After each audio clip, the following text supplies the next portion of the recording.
electric factory. Maybe the second most famous player in the NBA draft, Walter Clayton Jr. The highlights are from No Ceilings, NBA. They rule. They're awesome. Go follow them. It's Walter Clayton Jr. He is a 22-year-old senior from University of Florida, Al Horford's alma mater. So like the size is the first thing that jumps out to you, as that is a downsize, pun intended, but not intended, about Walter Clayton. He's 6'2" without shoes. So he's like playing around 6'3", 6'3.5", 6'4" wingspan. He's tiny. He's small. That's really all there is to it. But he averaged 18.3, 3.7 rebounds, and 4.2 assists this year. Shot at 45 from the floor, 38.6, and 87.5 splits. And that 38.6 is absurd on the types of shots he took, man. Like some of the threes he took, the audacity, the ridiculousness, like the shot that the highlights just rolled there. He like gets into multiple actions, falling, like running, sprinting away from the hoop, and turns, catches, rises, fires. Like it's just absurd, some of the shots he makes, man. Like there's a step back, bang. Here's the play I was talking about. All right, he gets all the way down into the lane, kicks it out, comes out for like a handoff, running away, turn, catch, defender, great contest, absolutely buries it. The comp to me, I think offensively, is Peyton Pritchard. He's got range. He can absolutely shoot it off the catch. And I think what makes him so interesting and what made Pritchard so interesting as a prospect is their ability to shoot it off the bounce. Like just pull up from behind the pick and roll and bury like a 27-footer. Like you have to get out to these guys. And even if they're somewhat limited in their athletic explosiveness, like the fact that you have to extend your defense even further out allows them to get downhill and play make or finish at the rim. Like the variety of pull-up jumpers he's comfortable taking, straight pull-up, behind the pick and roll, step back, sidestep, everything in between. Like Clayton has it in the bag as a pull-up shooter. So like it's just really, really difficult to guard him, and you have to sell out to make sure he's uncomfortable 30 feet from the hoop, and that compromises the defense. And we've seen Pritchard turn that into an extremely successful NBA career. So here, I'm going to run this chart here. So this is usage percentage and percentage of total points from threes, right? So you can see I've got Walter Clayton Jr. I'm pointing at the screen like that works like that. It does not. Clayton, 25.5% usage percent, which is like not super high. I think that's more about Florida being an absolutely incredible team. For a guy with that high of usage, for 50% of his points to come from threes, like a dude who is a primary ball handler that gets downhill, that makes plays for his team, soaks up usage that way, for so much of his offense to come from threes, like you could make the argument it's a bad thing and he's one-dimensional. That would be the wrong way to look at Walter Clayton Jr. It is because he is so dynamic and such a good shooter that he just eviscerates defenses with it.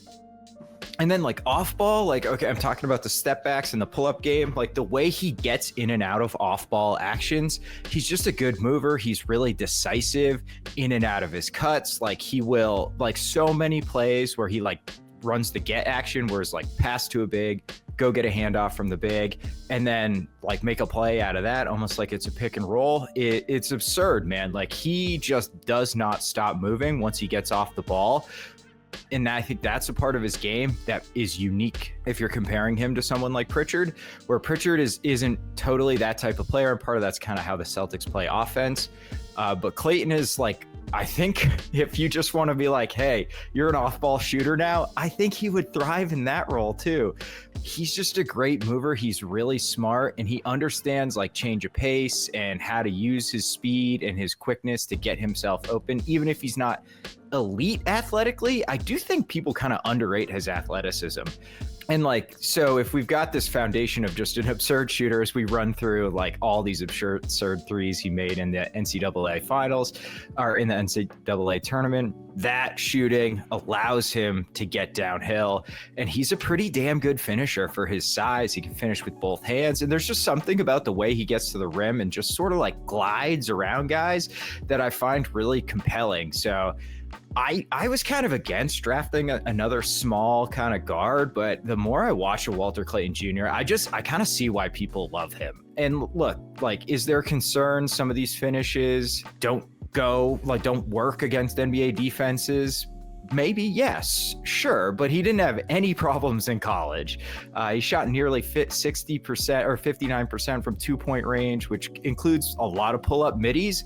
Long story short, the dude is just he's an elite 3-level scorer at the college level, and I see no reason he can't be a damn good 3-level scorer at the NBA level. Real quick, before we get to the defense, like the playmaking, I think it's fine. Like, it's not, I think that's where Pritchard really, if Clayton's a better off-ball mover and off-ball shooter compared to Pritchard, from comparing them as college prospects, I think Pritchard was a better playmaker, a bit better playmaker.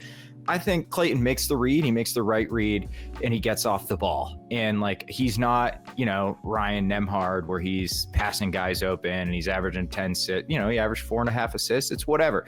Like, when he draws a crowd, when he draws defenses, he makes the right read and he makes the right pass. And I think that's all he really needs to do to be a positive offensive player in the NBA. So I think his passing will lean towards adequate in the NBA. But if you draft Clayton, you're just getting a straight bucket getter, baby. Like, that's it. That's all there is to it. You need those guys. Okay, defensively, it's gonna be a problem. I actually think on ball, he's fine. He's not getting like straight line drive nonstop. He's not super physical. He's not super strong, but he's not like making ball handlers constantly uncomfortable, but I think he's very solid. He's quick enough. Like, he doesn't like let guys get into the paint endlessly against him. He's not Trae Young. He's stronger than Trae Young. He's really floaty off ball. Like, he doesn't really help. Like, when he's helping against ball handlers, like if he's at the nail or playing the wing and has to like dig down on a ball handler, people kind of ignore him. Like, that really does not bother them. He also overhelps, or at least I noticed he overhelps way too much. It's hard to determine whether the overhelping is part of Florida's scheme because college teams can't shoot, or if it's a Clayton thing. We'll find that out. I think part of why he's floaty and not super impactful off the ball defensively, one, like his wingspan, his size, that's totally part of it. Like, that's not going to change. And two, he had a huge offensive burden for Florida, and he played a ton of minutes. His usage wasn't insane, but even if he didn't rack up a possession that got counted as part of his usage, everything started with him getting in and out of actions and getting the ball moving. Then maybe, it got swung to Elijah Mitchell, who made a play or ran a secondary pick and roll. But like, Clayton didn't stop moving. He had a ton of the ball. He took a lot of shots, and he played a lot of minutes. So I wonder if there's more there, at least from like keeping his head in the game, making the correct rotations, and playing a little harder, frankly, off ball when he's not the foundational piece of his team's offense. And for what it's worth, so a lot of the stats I use, and I should have shouted them out earlier, are from collegebasketballanalytics.com. Their advanced defensive metric loves him. They have him in the 99th percentile for their defensive RAPM stat. Frankly, I think a lot of that's due to be on this absolutely loaded Florida team. But it's encouraging he didn't submarine their defense when he was on the court, right? Like, is that damning with faint praise? Maybe, but nonetheless, like, he didn't completely undermine their defense. And you hope that he could be the type of defender. Like, I just don't think he's ever going to be as good of a defender as Pritchard, because I never thought Pritchard would be that level of defender. I just don't think Clayton quite has the build and sort of the like strong like core that Pritchard's got, but maybe, I don't know. It's if Clayton can just kind of figure out the off-ball stuff a little bit and play a little harder on that end, he's going to be a good offensive player in the NBA. I just like don't see how he isn't. So he's moved up my board for the Celtics. Frankly, I think I would be happy with him at 28 or 32. So Walter Clayton, plus it would be fun as hell to watch him and Pritchard just destroy other teams' benches.